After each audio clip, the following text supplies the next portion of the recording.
Bom, bom dia a todos, aos que nos assistem também. Esse é o segundo seminário da disciplina Estudos Avançados em Esporte Adaptado, da pós-graduação da FEF. Hoje nós temos a presença do professor mestre Cláudio Diel, que é professor da Universidade de Castelo Branco, do Rio de Janeiro, doutorando em Atividade Física Adaptada pela FEF Unicamp, e também coordenador da classificação funcional do Comitê Paralímpico Brasileiro. O professor Cláudio Diel vai fazer uma explanação hoje sobre classificação baseada em evidências científicas, as novas tendências na classificação funcional. E é um trabalho da equipe da Thalita, da Jéssica e do professor Cláudio. Então, com vocês agora, o professor Cláudio Diel. Bom dia para todos. Eu queria agradecer o convite, especialmente falar de um tema que é importante, complexo, e que a gente busca o tempo todo a melhoria desse processo que é chamado de classificação, no nosso caso a classificação funcional. Então o que eu vou tentar passar aqui para vocês hoje é toda a evolução da classificação dentro do esporte, principalmente o esporte paralímpico. Ela é uma parte integrante desse processo e ela vem evoluindo. Hoje em dia a gente está num momento de transição de um sistema antigo para esse novo sistema que ainda não está sendo colocado, ele ainda está sendo desenvolvido. E obviamente ele vai levar um certo tempo, que vocês vão entender que existe uma complexidade, uma necessidade muito grande de a gente fazer esse processo de forma gradativa, mas de forma bastante segura, bastante confiável, para que a gente possa dar uma resposta em termos de classificação para o esporte paralímpico. A classificação, para quem ainda não conhece isso, a classificação é a porta de entrada do atleta nas modalidades paralímpicas. Então, é importante que não só o classificador, obviamente, tenha o conhecimento da classificação, mas também o próprio atleta e principalmente o técnico, porque o técnico vai ser aquela primeira pessoa que vai ter o contato, né, com o atleta quando chega ao clube, e ele tem que ter uma noção em que classe, em que posição esse atleta poderia ser colocado. Eu também gostaria de fazer menção à doutora Fátima, que está lá no Rio de Janeiro, provavelmente nos acompanhando. Nós faríamos um trabalho com ela ao vivo, mas a gente não conseguiu isso, e eu vou tentar falar uma parte do trabalho dela, e aí se alguém tiver mais alguma dúvida específica ou pontual em relação à modalidade dela, que é a canoagem, a gente passa o contato dela, ok? Primeira coisa que a gente tem que começar a entender é o que é classificação. E normalmente aí a gente começa a falar de classificação de um modo geral, né? A classificação, ela nada mais é do que uma categorização de elementos em determinados módulos, por assim dizer. A classificação, ela pode permitir que pessoas ou entidades ou unidades possam estar agrupadas por um determinado perfil, por uma determinada característica. Assim, essas características, esses perfis sendo semelhantes, você coloca essas unidades muito próximas uma das outras. Aqui nesse slide a gente vê duas pessoas praticando o mesmo esporte, mas obviamente com diferenças bem significativas.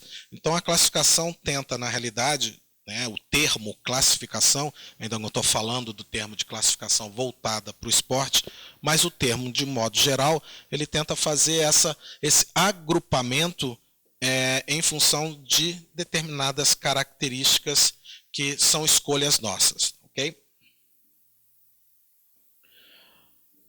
A classificação, ela é, de modo geral, um processo pelo qual um grupo específico de entidades, unidades, é ordenado em um número de grupos menores, ou classes, baseado em propriedades observáveis, nas quais são comuns para o grupo.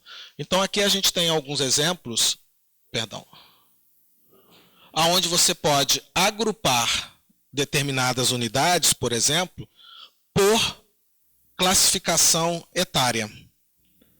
Isso está muito vivo, isso está muito atual no nosso dia a dia. O tempo todo nós enfrentamos nas ações do nosso dia a dia essas ações de classificação, ou seja, você frequenta um determinado filme, por exemplo, a partir de uma categorização, a partir de uma classificação. Ou seja, as pessoas que estão ali assistindo aquele filme numa determinada categoria, elas têm uma unidade em comum, nesse caso, a faixa etária. Aqui a gente também tem um outro tipo de categorização ou de classificação que tem a ver, por exemplo, com o consumo de energia, né? Uma coisa bastante atual que a gente vem verificando isso nas nossas contas de luz, né? A questão do tarifário, aonde é que eu vou colocar mais ou menos valor na minha conta, tem a ver com a categoria de consumo em que eu tenho. Então, de um modo geral, a classificação faz parte da nossa vida, a classificação ela está aí, a gente já faz isso, talvez a gente não perceba isso de uma maneira clara. Então é importante a gente entender que a classificação, de um modo geral, é a divisão por categorias, ou a divisão por classes, unindo pessoas ou unindo unidades que possam ter uma característica próxima, semelhante. Nunca igual, mas sempre semelhante. Ok?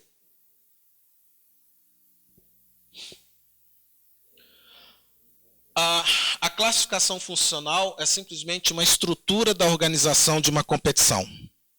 Assim como em eventos esportivos como luta livre, boxe, levantamento de peso, onde os atletas são classificados por peso corporal, os atletas são categorizados pelo grau de potencial de sua função. Então, mais uma vez, a gente está falando de um sistema de classificação que ainda não está diretamente relacionado à questão do atleta paralímpico, mas sim a classificação agora voltada para o esporte. Então eu posso separar, eu posso diferenciar, eu posso unir atletas que tenham uma mesma característica, que tenham uma característica semelhante. Então aqui, por exemplo, eu tenho um sistema de classificação que classifica por rendimento. E esse rendimento é determinado pelos resultados do atleta. Tá? Então, ele tem um bom resultado, o rendimento dele é bom. Ele tem um mau resultado, o rendimento é mau. Esportes, vários esportes praticam esse tipo de classificação. E isso eu posso estar diferenciando o primeiro do ranking para o último do ranking em função dos seus resultados. Eu também tenho a classificação seletiva, que é determinada por uma característica específica pontual, uma unidade específica, como, por exemplo, idade. Então eu tenho as divisões, né, por exemplo, no futebol divididas, né, juvenil, infantil, mirim, sub-16, sub-18, eu vou categorizando, eu vou classificando eles em algo comum que eles têm, que é justamente o quê? A idade. Eu posso fazer por peso, eu tenho, por exemplo, o judô faz isso, né? Eu tenho faixas de atletas que são categorizados pelo seu peso corporal total. Então, até aquele peso ele fica numa determinada categoria. Num peso mais acima, fica em outra categoria. Então, isso começa a estar presente também dentro do esporte. Eu posso fazer a categoria por gênero. Né? Então, eu tenho voleibol masculino, eu tenho voleibol feminino. Eu vou categorizando, eu vou classificando as modalidades ou os atletas também em função de gênero. Então, a classificação ela não é uma prerrogativa única e exclusiva do esporte paralímpico. A classificação ela está no nosso dia a dia e a classificação está também em diversos esportes, né? Os esportes convencionais aí. Agora, a classificação funcional ela é importante dentro do esporte paralímpico. Por quê? Porque ela vai categorizar o atleta de acordo com uma questão que é chamada o seu potencial de função. Então, a classificação funcional no esporte paralímpico, ou nas modalidades paralímpicas, é de vital importância. Por quê? Antigamente, nós tínhamos as as classes ou as categorias dos atletas caracterizadas única e exclusivamente pela sua condição médica. Hoje em dia, além dessa condição médica, é importante que a gente veja o que ele é capaz de fazer dentro da sua limitação, ou seja, a sua funcionalidade, por isso que se chama classificação funcional. A classificação funcional, como foi dito antes, ela é parte integrante de qualquer competição do desporto para pessoa com deficiência, tá ok? Nenhum atleta compete se não estiver classificado, ok? Ou seja, se ele não estiver integrado ou alocado numa determinada unidade ou subunidade que seja característica da sua função. Nós chamamos isso, essas unidades ou subunidades no desporto paralímpico, nos esportes paralímpicos, como as classes funcionais. Então todo atleta ele precisa ser classificado, ou seja, precisa ser dado a ele uma determinada classe, em qualquer competição. Então nenhum atleta pode competir sem ter classe. Isso quer dizer que qualquer competição do esporte paralímpico se inicia na classificação funcional. Não é no primeiro jogo, não é na primeira partida, não é ali que efetivamente está começando. A classificação ela faz parte integrante, como foi dito, da competição. Então é importante que os atletas sejam classificados anteriormente. É claro que a gente não classifica todos os atletas, né? Por quê?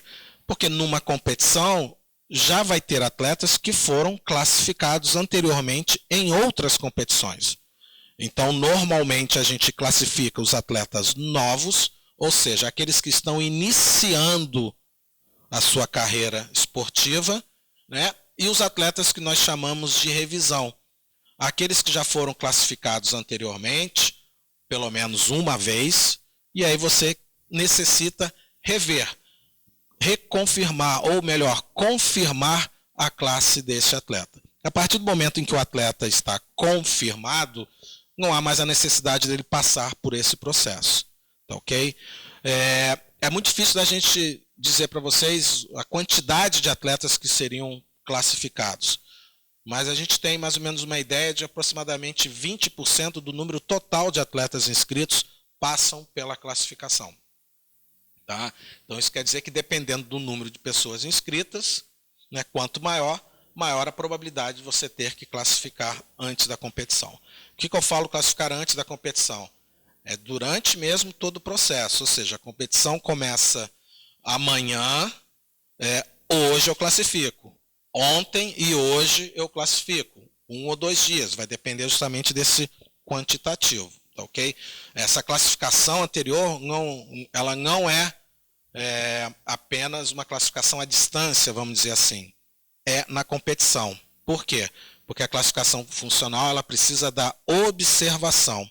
Depois que ele passar pelos processos avaliativos, que eu vou tentar mostrar aqui para vocês, a gente tem que observar o atleta durante a competição para realmente comparar se o que ele está fazendo é compatível com a classe que foi colocada para ele, tá bom? Então, todos os esportes paralímpicos têm, e todos os esportes definem as suas regras básicas, as suas regras específicas e, obviamente, as suas características essenciais. Por exemplo, a gente tem o futebol de 7. Tá? Eu sou classificador internacional do futebol de 7 e da bocha paralímpica. Tá? Tenho conhecimento de natação, de atletismo e tudo, mas não sou classificador dessas modalidades. Tá? Então, assim, no futebol de 7, ele é essencialmente praticado por atletas que tenham o que muita gente acha paralisia cerebral. Não, paralisia cerebral é um dos tipos de comprometimento que o atleta pode ter. Porque, na realidade, o futebol de 7 é para pessoas que têm um comprometimento no sistema nervoso central.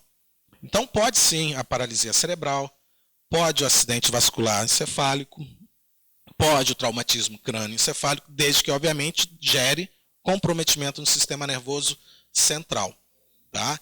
Então, quando você vai classificar ou quando você vai colocar esses atletas numa unidade, existe um critério mínimo para que ele possa ser alocado em uma dessas unidades. Esse critério mínimo é o que nós chamamos de elegibilidade. E esse critério mínimo no futebol de 7, por exemplo, é que ele tenha lesão do sistema nervoso central.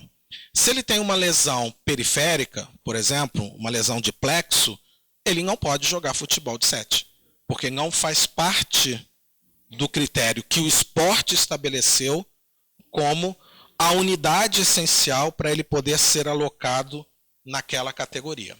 Então, todos os esportes têm esses critérios, tá ok? Todos os esportes estabelecem este limite.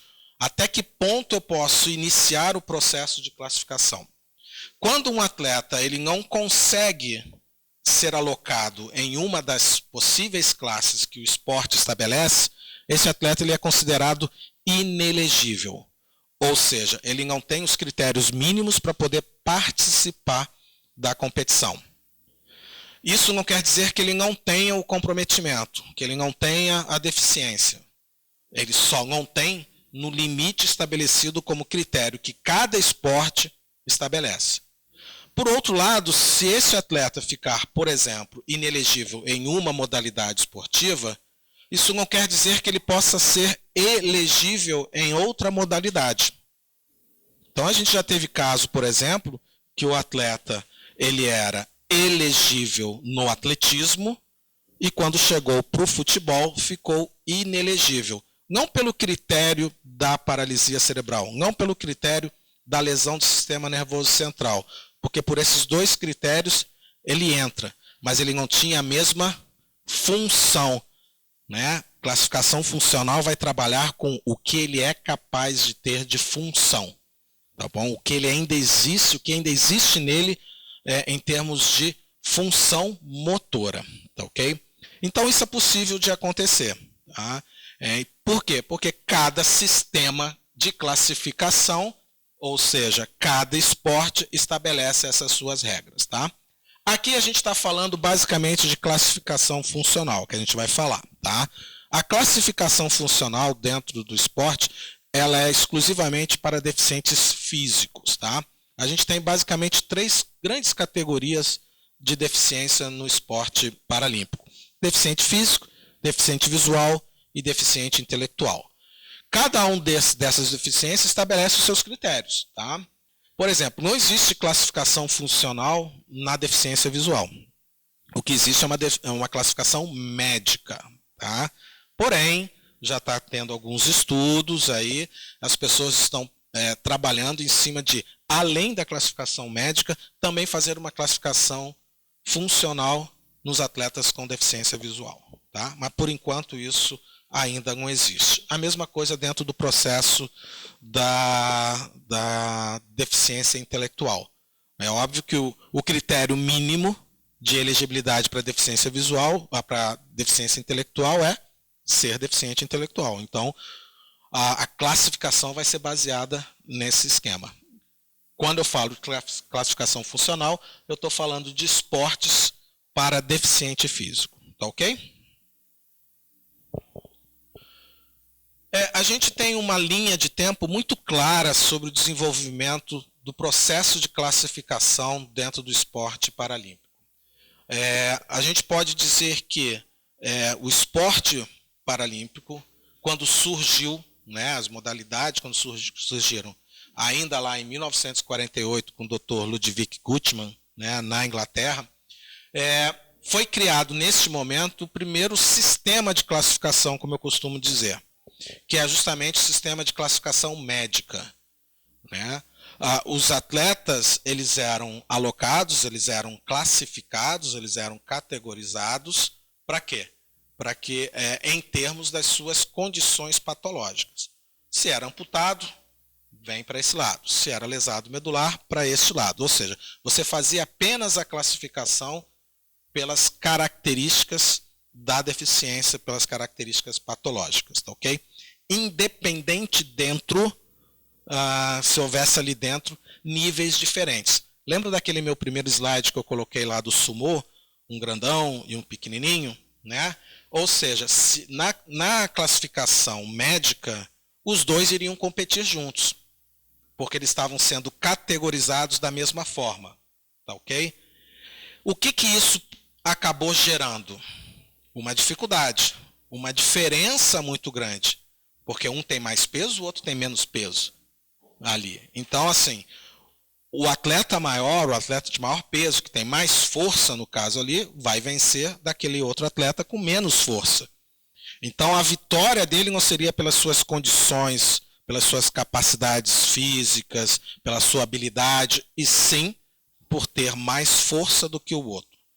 Seria mais ou menos uma comparação em você ter dois atletas que são amputados, um é amputado de um dedo e o outro é amputado de um braço.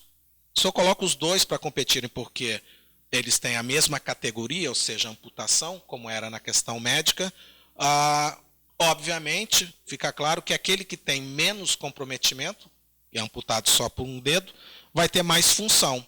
E aí tem uma vantagem maior em relação ao outro que é amputado de um braço, ok?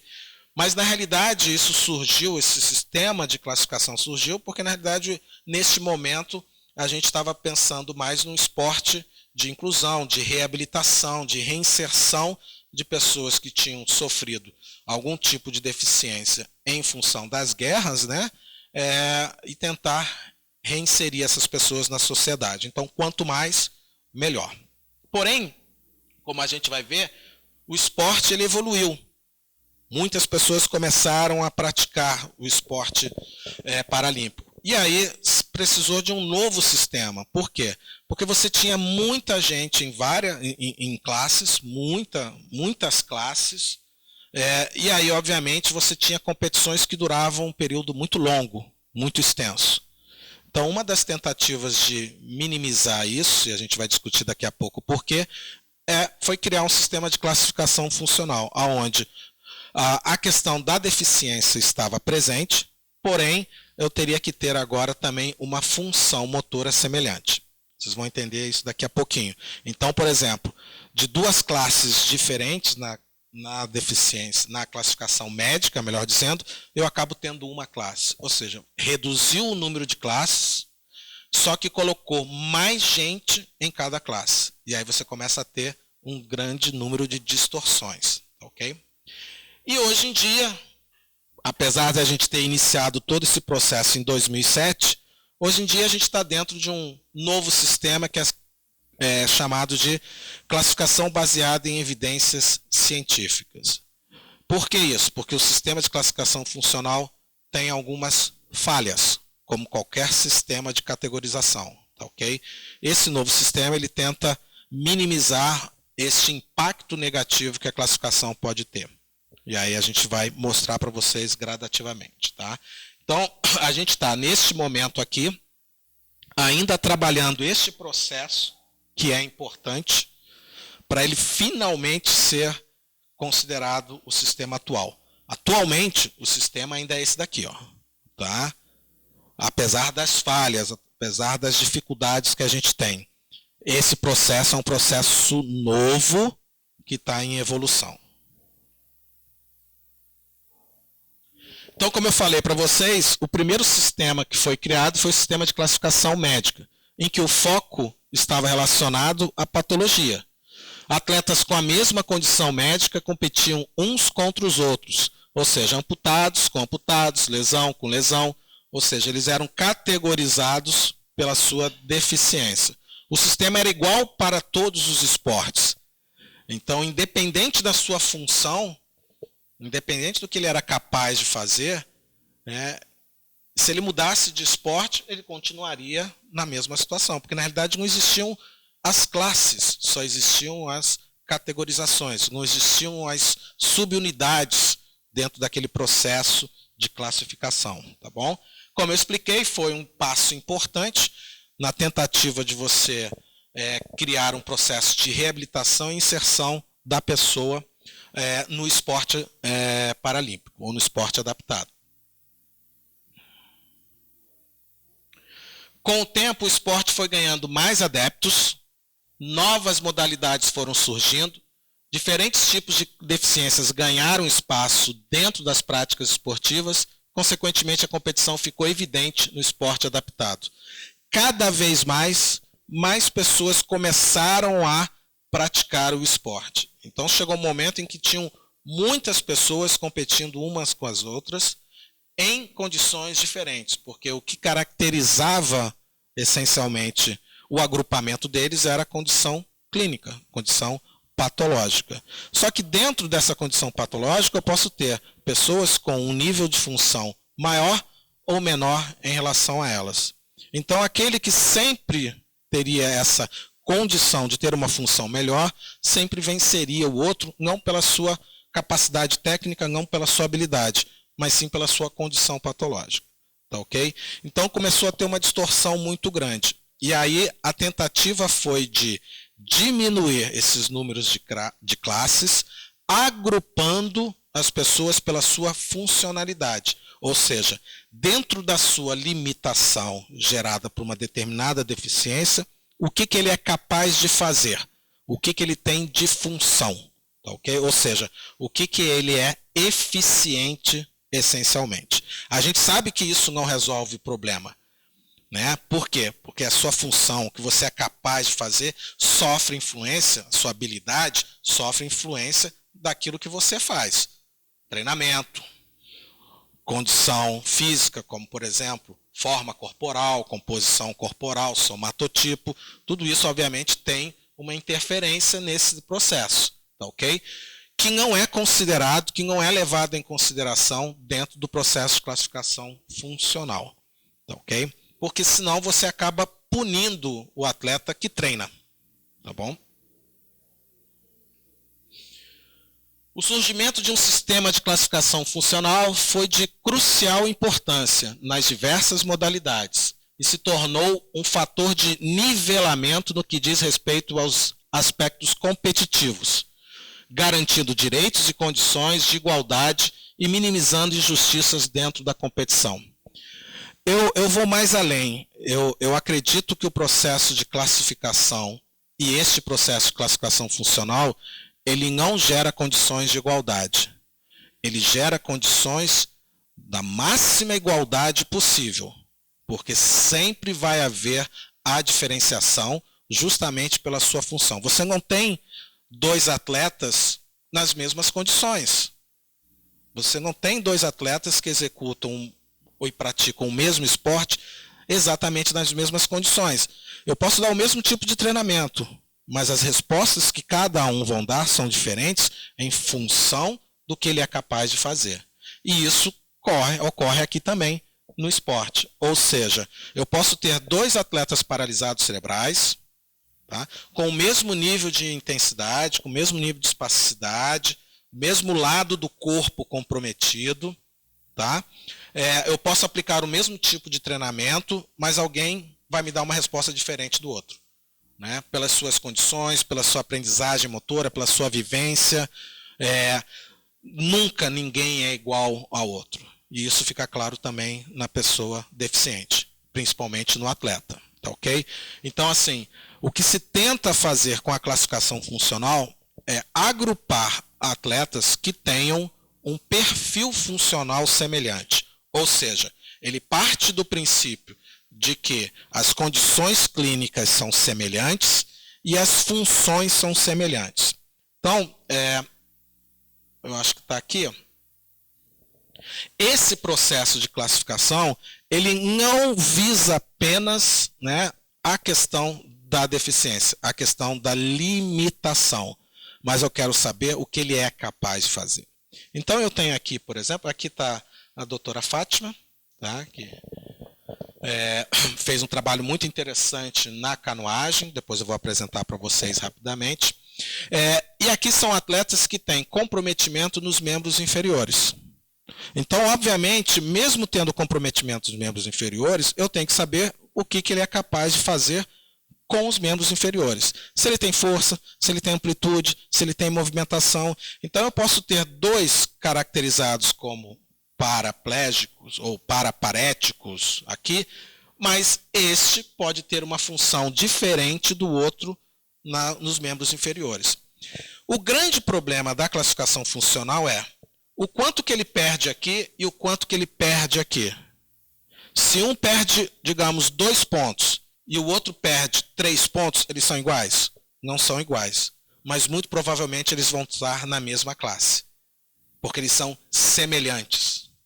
Porque ninguém vai ser igual a ninguém. Então, obviamente, eu também mantenho esse nível de distorção como havia na classificação médica. Mas o mais importante da classificação funcional não é caracterizar o que ele não consegue fazer com as pernas, mas sim, principalmente, o que ele consegue fazer com tronco e membros superiores. Então, eu avalio a sua função em termos de força, em termos de amplitude, tá? Em termos de coordenação. E aí, obviamente, eles vão ter uma condição muito semelhante. O que faz a diferença de um atleta para o outro? O seu treinamento, nesse caso. Aí, por ele ser bem treinado, ele tem um resultado melhor do que esse, eu subo ele de classe, porque ele tem mais resultado, ele tem mais performance? Não, porque senão eu estou punindo ele por ele treinar, é uma condição dele. Isso existe no esporte convencional, né? Todo mundo quer correr e vencer do Bolt, mas ninguém conseguiu até agora. Treinando, treinando, treinando, treinando. Então é a mesma coisa dentro desse processo. Ninguém pune o Bolt por ele treinar, ou por ele ter aquela característica, né? Sim, pelo seu resultado. Aqui é a mesma coisa. Então essa é a transformação da classificação funcional. Eu não vejo mais apenas a limitação, eu vejo também o que ele é capaz de fazer. Um exemplo de como esse sistema de classificação funcional saiu da classificação médica exatamente para a classificação funcional. Eu poderia ter, isso aqui é só um exemplo, né? Não existem essas classes, tá?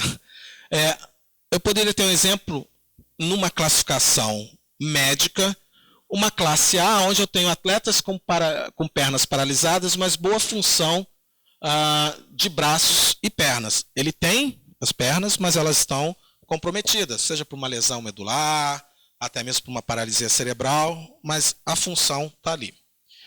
Eu teria uma outra classe dentro da classificação médica, onde eu teria atletas com amputação dupla acima do joelho. Então eu estou classificando eles, digamos assim, pelas suas condições clínicas, pelas suas condições médicas. Então eu poderia ter 10, 20...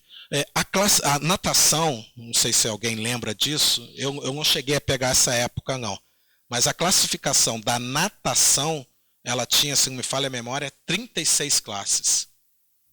36 classes. Hoje em dia são 14 classes. Né? Nessa transformação para classificação funcional. Então é isso que se busca dentro da classificação funcional.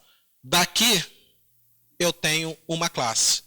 Eu agrupo ele pela sua função. Atletas com pernas paralisadas, mas com boa função de braços e pernas, e atletas com amputação dupla acima do joelho, que vão ter também o quê? Boa função de braços e, na realidade, boa função de braços e tronco, tá, gente? Não é perna ali. Então, você vai ver isso. Você sai de 2 classes para uma classe. Isso daqui é muito feito, é muito bem executado, digamos assim, na natação. A natação tem esse processo. Tanto que se você for acompanhar uma competição de natação, você vai ver um atleta paralisado cerebral competindo com um atleta amputado. São 2 deficiências diferentes, mas se eles tiverem uma função semelhante, eles vão competir junto. O atletismo já faz diferente. O atletismo realmente separa por deficiência, amputado, lesado, paralisado, e assim sucessivamente, mas categoriza o nível desse comprometimento. Até tal nível fica em tal classe, até outro nível em outra classe, e assim sucessivamente. Tá ok? Então o sistema de classificação funcional é isso. É justo? Não, não é justo. É o mais justo possível. Tá ok? Tem distorções? Tem distorções tremendas. Por quê? Como é que eu vou classificar o atleta? Hoje em dia, se você pegar a maioria dos manuais de classificação funcional, eles vêm descrevendo o perfil. Então eles dizem assim, o atleta tem que ser capaz capaz de. O atleta pode executar aquele movimento. O atleta vai ter dificuldade em girar. Tudo isso é uma análise subjetiva. Depende de quem? Da interpretação do classificador. O que eu considero uma dificuldade para fazer um giro, um outro classificador pode entender que essa dificuldade não é tão grande. E que esse pode ser o fator de tirá-lo de uma classe para outra. Por mais que o classificador passe por treinamento, por mais que o classificador passe por um curso. Mas eu não tenho dados quantitativos, eu não tenho dados concretos para determinar isso. Então fica muito dependente da experiência do classificador. Não a experiência necessariamente enquanto classificador, mas a experiência enquanto profissional, né, que trabalha dentro dessa área. Então, por exemplo, já falei, sou classificador de boxe e de futebol. Me convidaram uma vez para ser classificador do para-taekwondo.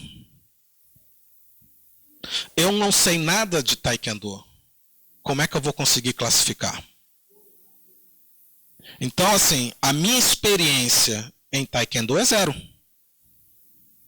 Eu não sei nada de taekwondo. Como é que eu vou classificar um atleta nisso, já que, muito provavelmente, as classes são definidas por esse valor subjetivo?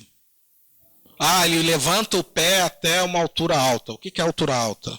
Ele faz o chute tal dessa maneira. O que é o chute tal? O que é o normal? Não é? Então eu teria que primeiro aprender o taekwondo, vivenciar o taekwondo, para depois efetivamente poder fazer a comparação. Por quê? Porque é isso que o classificador acaba fazendo. Ele acaba, dentro da sua imagem, comparando o atleta convencional, o atleta normal daquela modalidade, para o atleta com deficiência, baseado nas definições que ele aprendeu no curso de classificação. Então isso gera um problema muito grande, porque aí eu vou ter muito mais injustiça do que eu imaginava. Okay? Exatamente porque nem sempre os métodos são objetivos. O que o cara está fazendo aqui? Não sei. O que ele está querendo medir ali? Que teste é esse? Ele quer criar uma resistência para ele tocar a cadeira? Mas qual é o valor dessa resistência? O quanto que ele está dificultando? Entendeu? Porque aí vem um outro avaliador numa outra competição que pesa mais do que esse cara aqui e vai fazer o teste e o cara não consegue movimentar. Enquanto que aqui ele consegue movimentar. Mas qual é o meu peso? Qual era o peso do outro? Qual é a objetividade disso? Eu vou perdendo essas questões. E isso acaba gerando um problema muito sério dentro da classificação funcional, que é a chamada apresentação falsa. O que é essa apresentação falsa? É o que nós chamamos de você tentar iludir a classificação. Como? Eu peço para ele correr, eu peço para ele fazer um movimento, ele faz, mas ele não dá o seu máximo. Como é que eu sei que ele está dando o máximo se eu não tenho nenhuma referência numérica, nenhuma referência em termos, por exemplo, de tabela, para eu poder dizer que aquele resultado que ele está dando está fora da característica dele? E aí ele vai jogar, ele é classificado numa classe, e aí ele joga a competição. Quando ele joga a última partida da competição, que normalmente é a final, ele quer ganhar. E aí ele vai dar o seu máximo. E aí você vê a diferença, a discrepância entre o que você viu na classificação e o que você viu no jogo. Agora, prova que ele fez isso. Porque eu não tenho nenhum elemento concreto para poder dizer isso. Eu até posso desconfiar. Olha, tem algum erro ali. Mas ele pode alegar. Não, foi você que na sua classificação não me testou o máximo. Então a classificação funcional tem esse problema. E é baseado nesse problema que surge mais tarde a chamada classificação baseada em evidências. Aqui, só para vocês terem uma ideia, isso aqui foi um trabalhinho apresentado pelo Twiri, pelo Williams e pelo Burke, sobre os testes de força que são usados nos manuais de algumas modalidades paralímpicas. tiro com arco, atletismo, bocha, ciclismo, hipismo, futebol de 5, futebol de 7, cobol, tem uma série aqui. E aqui ele vem dizendo assim, no manual, né, tem o uso de teste, né, de muscular. Aqui, por exemplo, no tiro com arco, sim. O teste de avaliação muscular, o teste de força, faz parte do manual de classificação. Qual é, então, o protocolo que é utilizado para eu poder sempre ter uma referência comparando o atleta A com o atleta B? Não tem. Não é especificado. Que teste se utiliza? E aqui vocês vão ver, ó, uma série deles. Alguns esportes, como por exemplo, aqui você tem a canoagem, você tem aqui o teste de força do Daniels. Mas olha a quantidade de esportes que não tem e que usam o teste de força no seu manual, mas não tem um método validado cientificamente para utilizar como referência para poder fazer a comparação e alocar ele em uma determinada classe. Esse é o grande problema da classificação funcional, porque não foi feito nada em relação a isso. Ficou apenas na tentativa do que o classificador entende sobre aquela situação. E aí, obviamente, lá por 2007, você começa a ter essas dificuldades dentro da classificação funcional, em função do que talvez vocês já tenham acompanhado em diversas competições, diversas paralímpicas. Um atleta chega lá numa determinada classe, né, com grandes possibilidades de medalha, e aí ele é reclassificado na Paralimpíada e numa classe fica sem condição nenhuma de ganhar medalha. Então isso é um prejuízo para o atleta, é um prejuízo para o país, é um prejuízo inclusive para a imagem do próprio Comitê Paralímpico Internacional, que obviamente é o que gera, é o que gerencia a Paralimpíada. Então o próprio Comitê Paralímpico Internacional começou a tentar mudar esse sistema, criando esse sistema baseado em evidências científicas por esportes, que tem como objetivo identificar limites de elegibilidade das deficiências, mas como? Através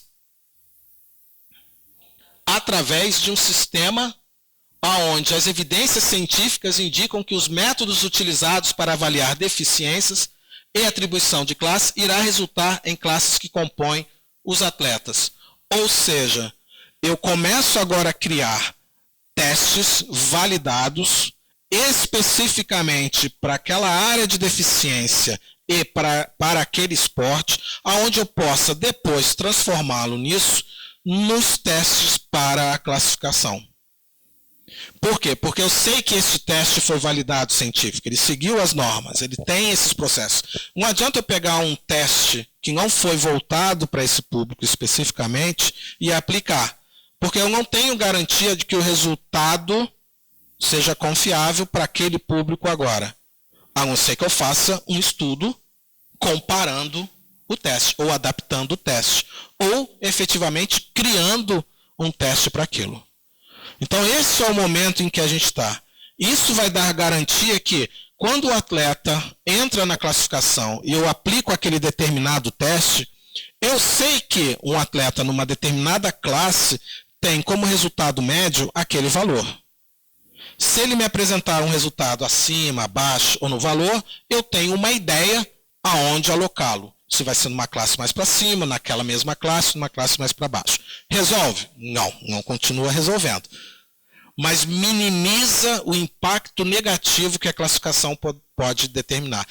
O classificador não vai mais justificar. É porque, veja lá, o movimento dele, ele está claudicando. Não, você vai dizer exatamente a quantidade.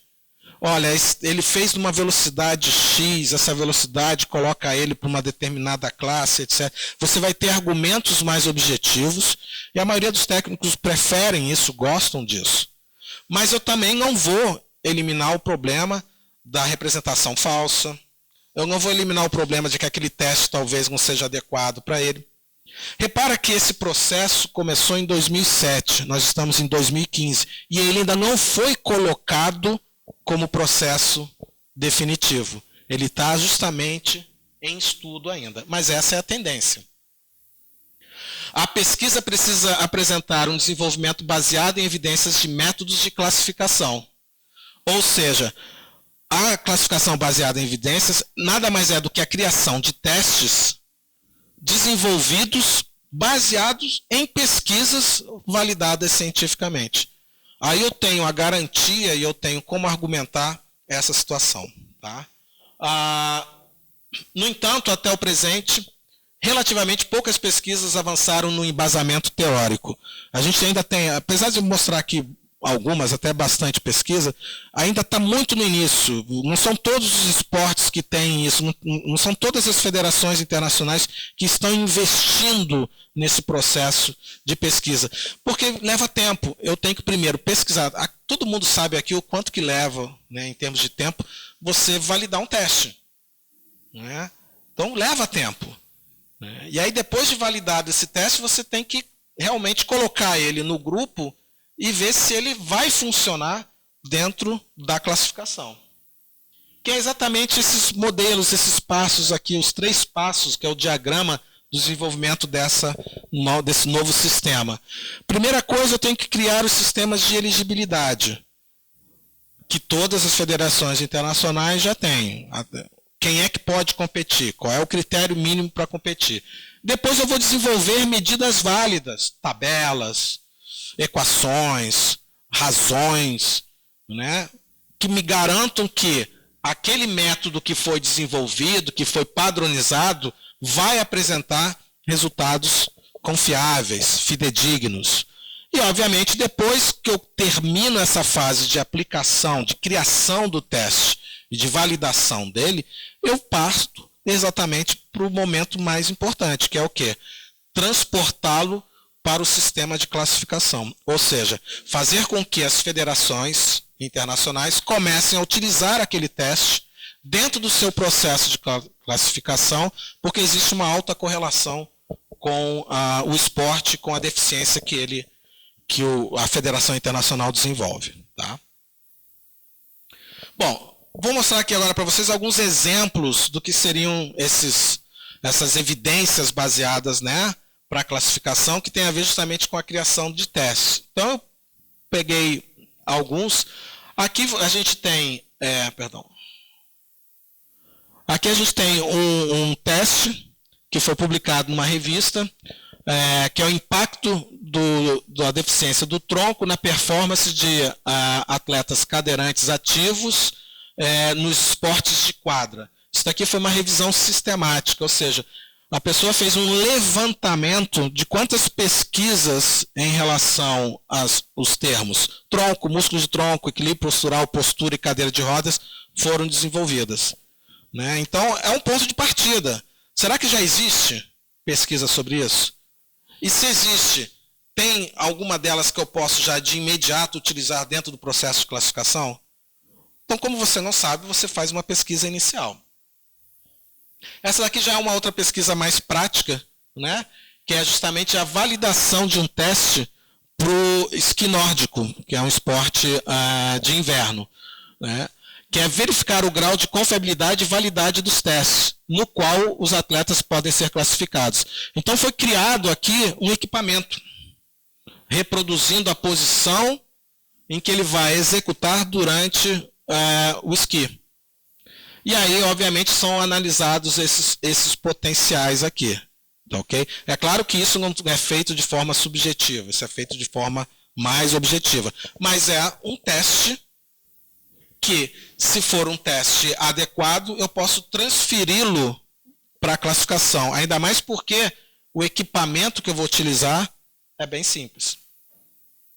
Um outro aqui tem a ver com deficientes intelectuais, atletas com deficiência intelectual, que é a habilidade no tênis de mesa. Então aqui foi muito interessante que foi feito o seguinte. Obviamente isso daqui é feito no vídeo, na câmera, o atleta não está vendo esses quadrantes aqui. Tem uma maquininha aqui, que joga a bola na mesma direção, na mesma velocidade e vai bater sempre no mesmo lugar. E foi pedido ao atleta que fizesse o quê? Rebatesse a bola aqui, nesse espaço. Isso a gente pode fazer com a gente também. Então você vai lá, recebe a bola e você faz a raquete de volta. Aí você vai ver onde é que eu errei, se eu acertei, se eu estou longe, se eu estou errado. E aí o que você faz? Você faz um feedback, você começa a pensar o que você pode fazer para melhorar a sua resposta. E aí você vai fazendo, até você ter uma consistência maior no resultado aqui. E isso foi feito tanto com o atleta convencional, quanto o atleta com deficiência intelectual. O atleta com deficiência intelectual vai ter dificuldade em se reorganizar ou então em aprender como fazer aquela resposta da melhor maneira possível. Tá ok? É claro, ele aprende, né? Mas ele sempre teria que ter o quê? Uma limitação, uma diferenciação em relação à pessoa convencional. Então é aqui, ó, o atleta fica aqui, a bola é lançada e ele sempre responde naquele quadrante. Ele vê isso, mas na tela do computador aparece esse quadrante aqui. E aqui você tem as respostas. Aqui são dos atletas com deficiência intelectual e os atletas sem deficiência intelectual. Obviamente, sem deficiência intelectual aprendeu mais, mas o com deficiência intelectual também aprendeu. Ok? Então, esse é um teste que eu posso usar na classificação. Ele tem validade, ele tem significado, ele tem confiabilidade, tem validação científica? Ah, tem. Então, eu posso estar reproduzindo isso na classificação. Um outro para deficiente intelectual, que é o processo de elegibilidade, ou seja, o que vai garantir o atleta dentro do esporte, nesse caso aqui o basquetebol. Você tem aqui 3 testezinhos que podem ser feitos. Esse daqui é um teste normal, genérico, que a gente faz para determinar o nível de QI da pessoa. Tá? Então são aqueles testes, provavelmente todo mundo aqui já fez, né, de lógica, te dá uma sequência e manda você continuar nessa sequência lógica, cores, formas, etc. Que é feito, obviamente, por um psicólogo, né, um psiquiatra ali. Aqui são imagens que você tem de uma partida. Então, por exemplo, é dado para o atleta uma imagem que ele está sozinho, perto da cesta, não tem ninguém por perto. E aí é perguntado para ele, o que você faz? Qual é a lógica que todo mundo faria? A cesta. Né? Você não pararia e esperaria a chegada de alguém, porque você tem essa capacidade de compreender que aquilo ali é uma situação importante, que é um pensamento abstrato. E a gente sabe que o pensamento abstrato do deficiente intelectual é complexo, na realidade. Eles têm essa dificuldade. Eu coloco uma situação de jogo. Eu tenho um colega, uma fotinha com um colega meu aqui, 2 marcando, um aqui livre, perto da cesta. Pergunto para ele, o que você faz? Para quem que você passa? O que você vai fazer? Aí, obviamente, o que é o mais lógico? Você passar para a bola para o que está livre, que está desmarcado. Ou seja, é uma série de 18 imagens em que você vai apresentando que tem soluções. E aí vamos ver quais são as soluções que são feitas para o atleta. E isso daqui, obviamente, é observação de jogo. Então agora vai acontecer uma situação real. Então, lá quando ele viu, ele passaria a bola. E agora numa situação real, ele vai passar a bola ou ele vai fazer a cesta, ou vice-versa? E aí você tem como comparar com o que ele fez na hora do teste e na hora do jogo, se ele realmente está tendo a mesma linha de raciocínio, digamos assim, anterior. Né? Que é aquela tentativa de você fazer uma representação falsa aí, né? Aqui são os scouts dos atletas com deficiência intelectual no basquete e de uma seleção sub-16. Então aqui são as variáveis que a gente tem, que são justamente os fundamentos. E aí você tem as médias e desvios padrões. Em todos eles, os atletas convencionais, sub-16, tiveram um resultado melhor do que um atleta com deficiência intelectual. Então você pode também estar utilizando esse scout como uma referência para você fazer a comparação com o teu atleta na hora do jogo. Isso é importante para a classificação também. Aqui é uma bateria de testes que foi validada, tá? Para a cadeira de roda, o rugby em cadeira de roda. Você tem aqui vários testes em que foram validados dentro dessa bateria e por que não, já que eles são validados, são confiáveis, por que não transformá-los neles em testes a serem utilizados dentro da classificação? É claro que quando eu fiz isso, quando a pessoa aqui é o grupo de pesquisa do professor Gorla que fez isso, né? Esse resultado foi para a validação do teste. Agora vamos utilizar esse teste para classificação? Então a gente tem que validar ele para classificação. Como? Eu vou pegar os atletas específicos, vou dividir por classes, todas as classes possíveis, vou ter um número de N grande e vou aplicar o teste. E aí eu vou ter uma tabela, eu vou ter os resultados. Eu sei que os resultados são confiáveis, porque o teste já é validado cientificamente. Aqui é o trabalho, a pesquisa que a Fátima está fazendo dentro da canoagem. Tá? Justamente o uso de força, e a Fátima depois pode me corrigir, mas é o uso de força que é aplicado do pé sobre uma plataforma, na hora que ele faz o movimento de remo. Então, esse é um aparelho que reproduz o caiaque, né? A canoagem, e aí ele faz o movimento, e aí ele tem o quê? A aplicação de força nos membros inferiores para manter em equilíbrio. O quanto que eu aplico de força para poder ter impulso. Isso numa classificação funcional é difícil de medir. Não é? Porque como é que você vai sentir, vai perceber isso? Então foi criado esse sistema, né, por pressão, aqui não está dando para ver direitinho, mas aqui ó, você vê o formato do pé, e ali você tem células que vão captar justamente a pressão do pé na hora que ele faz uma remada, a outra remada, e aí eu tenho a noção do quanto que ele está usando de força nos membros inferiores, de forma objetiva, de forma quantitativa. E aí depois eu transformo isso em gráficos. Aqui é o aparelho colocado no caiaque verdadeiro, real, para poder reproduzir isso no momento da competição. O grupo, o GEPAMA, que é o nosso grupo de pesquisa aqui da faculdade, a gente também vem desenvolvendo várias pesquisas em relação ao paralisado cerebral, principalmente ao futebol de 7, iniciando agora com a bocha. Então aqui a gente já tem alguns trabalhos que foram apresentados no Congresso Científico do Comitê Paralímpico Internacional, ano passado, apresentando dados sobre a caracterização do atleta de futebol de 7. E aí esses dados vão nos ajudar a o quê? A planejar novos testes que possam ser feitos de acordo com a característica desse nosso atleta. E só para a gente terminar aqui a minha fala, que já está bem longa, esse daqui é um teste, são 2 testes que eu estou usando na minha pesquisa de doutorado, junto com o professor Gorla, que é a validação desses 2 testes de coordenação motora para atleta no futebol de 7, que é o chamado split jump, onde você faz um salto à frente, e o side jump, onde você pula lateralmente. A ideia inicial era só validar o teste, mas quando a gente começou a aplicar ele ainda de uma forma muito simples, só para ver o que estava dando certo ou errado, a gente começou a perceber que existe uma reorganização do corpo nesse atleta de uma maneira que se tornou bastante interessante, até mesmo chamando a atenção, para mim, por exemplo, que sou relativamente experiente nisso, de atletas que eu tinha dúvida, e quando foi feito esse teste, ficou muito claro para mim que ele está na classe certa. Assim como ficou claro também que alguns precisam ser melhorados aí.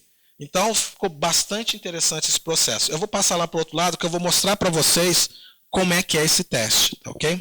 Tem aqui alguns filmes. Quando o professor Diel coloca o vídeo, na própria página, quem nos assiste, pode enviar suas perguntas. No final do link tem ali comentar o seu nome, o comentário e envia. Que aí nós respondemos aqui assim que essa pergunta estiver no ar. Então, tem esse testezinho aqui, esse primeiro. Deixa eu achar aqui.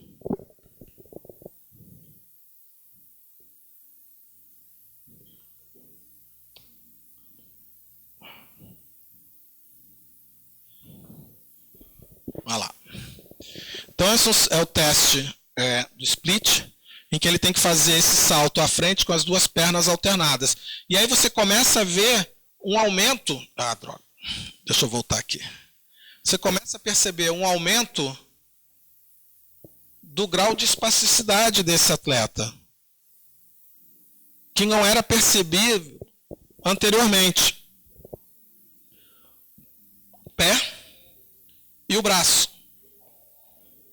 Por quê? Porque o esforço, o estresse muscular aumenta, no caso do paralisado cerebral ou da pessoa com a lesão do sistema nervoso central, aumenta esse nível de espasticidade. Coisa que talvez você não conseguisse perceber durante o jogo, ou só percebesse isso muito tardiamente no jogo. E aí esse teste ele consegue dar para você de forma rápida esse resultado. Esse é o side jump. E aqui você começa a ver toda a reorganização corporal do atleta. Né? Coisa que normalmente você, às vezes, na classificação você não consegue ver. Obviamente isso aqui ainda seria aquela primeira etapa da classificação, onde o atleta faz dentro de uma sala para depois ir lá para fora para fazer a parte mais técnica. Tá?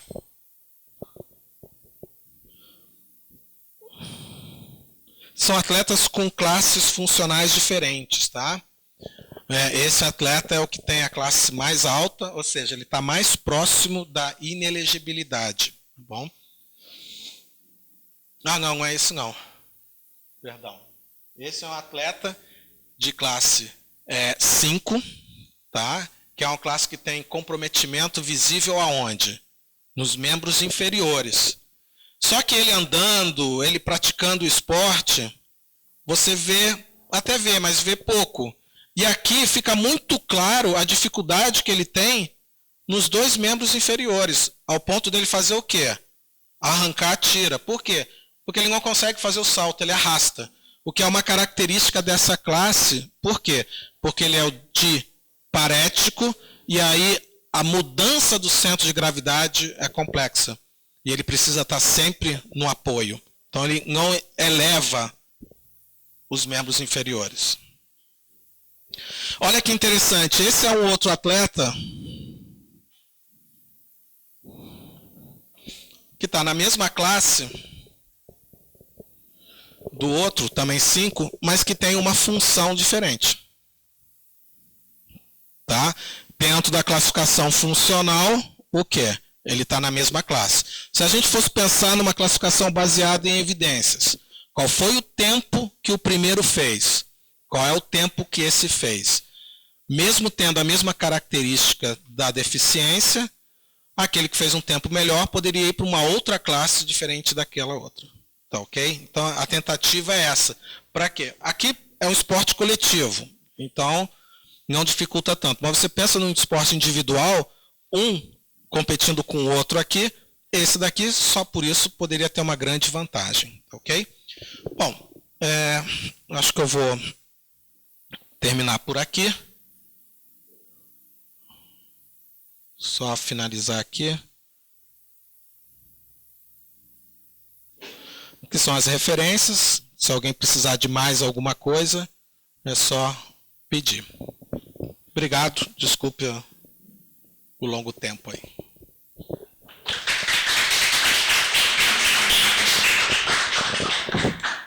Bom, nós agradecemos a palestra do professor Cláudio Diel. Está aberto a perguntas para a sala e para quem nos ouve também.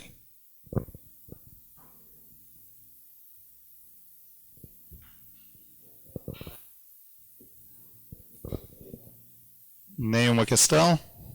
Sinal que a aula foi bem, a palestra foi bem explicada. Jéssica, alguma questão externa? Então a gente encerra a nossa aula de hoje. Agradecemos a todos que nos ouviram e a participação da nossa sala também. E agradeço ao professor Cláudio Diel pela disponibilidade e a seu grupo de trabalho. Muito obrigado e até o próximo seminário, que será no dia 17 de maio, no mesmo horário.